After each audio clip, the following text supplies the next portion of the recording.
Yan guys, nata diri sa Panabo no, sa Panabo City. Quick update lang po ta ani installation sa box culvert diri.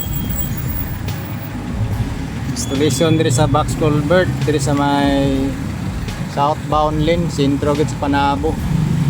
Diri sa tungod gid sa eskwelahan Panabo Elementary School. Ano na diri. Tungod gid ani eskwelahan diri. Oh. Yan guys, dire gid sa ma-traffic kung gikan ka sa north, pasulod kag Davao, so ma-traffic gid dire. So karong mga kuan guys, Semana Santa. Ginilikayan nyo dire yo. Pwede man mo moagi dito sa Coastal Road, diko or diya sa may Gaisano, Panabo, diya ka sa Luyo aning palengke. Mo agi no para di mo kayo matraffic kung pabalik mo Davao. Mani atong update kay padayon pa ang construction, dili pa ni madali kahuman. So kani siya ang giuna pagkahuman diri sa side sa may southbound side kana kahuman diri pikas na pod. Ano pong pikas no?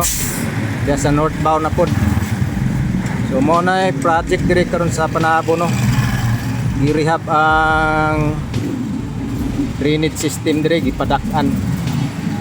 So mo lang na akong ika-update sa inyo sa magbiyahe padulong sa Oriental, Del Norte, Butuan, Surigao. So okay ra og padulong pagawas kag Davao, padulong ka sa Oriental o Del Norte, okay ra kay ang buwan dito Tuganay Bridge, so giablihan man to kaganina buntag, so karon way problema na kay dito. Pabalik na lang po dire sa Davao City panahon nga magbakasyon mo, so likayan na lang ninyo ning dapita dire kaning sa sentro sa Panabo no, pabalik mo Davao. Kaya lang ninyo kay matraffic man gyud diri dapita labi na karong holiday. So mo na kaya na lang. Taas kayong traffic ko. Wala na likayan guys diri sa area sa siyudad sa Panabo City. Okay lang kung padulong mo sa south, padulong mo sa north. Okay lang kay wala pa man gitrabaho ang pikas ang northbound lane. So sa southbound tanawa ang mga sakyanan no. Maginahinay kay lisod pa ang dalan dikit-dikit. So mo lang na akong ika-update sa inyo diri guys no sa lungsod sa Panabo, sa siyudad sa Panabo. So kung gikan mo Tagum, kung gagmay yung sakyanan naman mo imagiyan dito sa Coastal Road, Panabo, DICT or diri mo sa Luyo sa may Gaisano Grand, Panabo City. So naraman as Luyo. So agi lang mo palengke tora to naraman na dito. Maro man na di ang Gaisano Grand, naraman as Luyo nya dito mo muliko ng ilalom sa flyover. Anang flyover dia ang muliko para makaiwas mo diri sa may tungod gyud sa eskwelahan kaning gi-construct nga pag-install sa box culvert diri dapita. Ana mo na ilikayan nyo diri kung pabalik mo Davao pohon kung magbakasyon mo no. So dito sa Tuganay wala na problema dito, lahoy-lahoy na, smooth ang dagan dito. So sa una kay matanggong mo kita diya og tag 2 ka oras no, labi nag-holiday.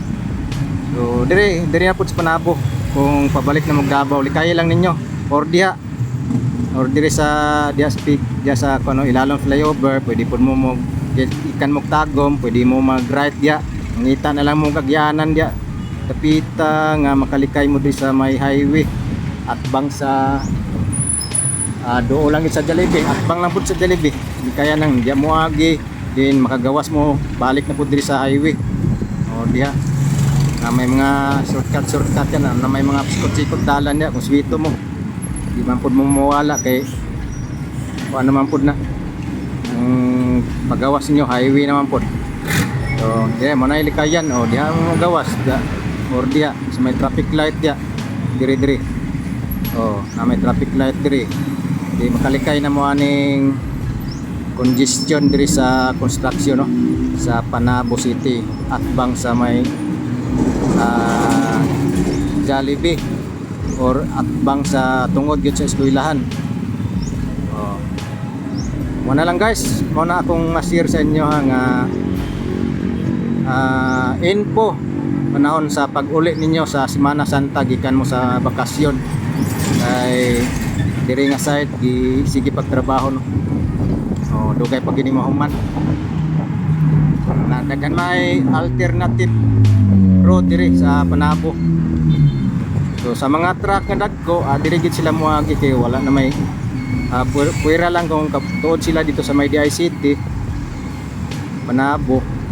May pantalan dito sa may Coastal Road Panabo, pwede diya sila muliko ng kuan kanang diya flyover, lalo flyover palip turn sila gikan sila Tagum. So mo lang na guys kung ma-share sa inyo ha, like and share po dahil sa ako ang video no, update diri sa lugar sa Panabo City.